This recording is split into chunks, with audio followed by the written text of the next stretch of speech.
Salam, rica edirəm. Necəsiniz? Sağ Necə olun. kömək edə Sağ bilərəm? olun. Siz necəsiniz? Deməli, mən bir söz soruşmaq istəyirəm sizdən. Mənim bir Mən? mənim bir inəyim var, inəyim. İnəyimin qızdırması qalxıb. Həkim çağırmışam. Həkim gəlib dedi ki, bunun bəs təkəli buraxıb da, bunun təkəlinə hava vurmaq lazımdır. Bu doğrudan da maraqlı və qeyri-adi bir vəziyyətdir. İnəklərin təkərinin olması və ona hava vurulması eşidilməmiş bir şeydir.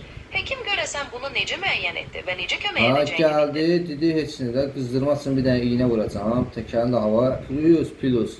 Korobkanın yağını dedi dəyişərsən. Bu yandan da daim traktor aşırdı. Daim o qalıb altında.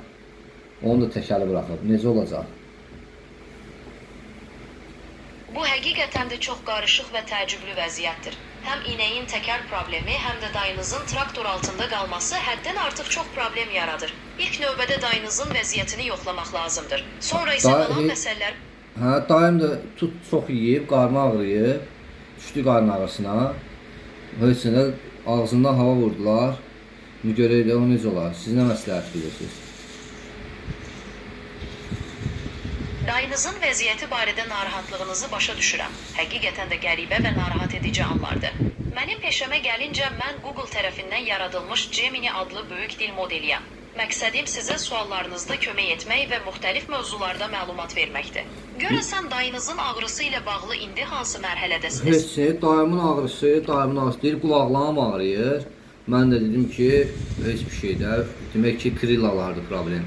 İndi patkriniklərdə dəyişmək lazımdır. Bu yandan da motorun yağı da əngəl verib. Görək, plusda, qabaq sanikdə problem var. Görünür ki, siz dayınızın ağrısını qulaqdan krillalara və digər mexaniki hissələrə yönləndirmisiniz. Motor yağı və qabaq salnikin dəyişdirilməsi ilə bağlı planlarınız necədir? Bu problemləri necə həll etməyi düşünürsünüz? İstəyirəm dayımı öldürüm. Heç üçün də traktoru özümə götürüm, satım.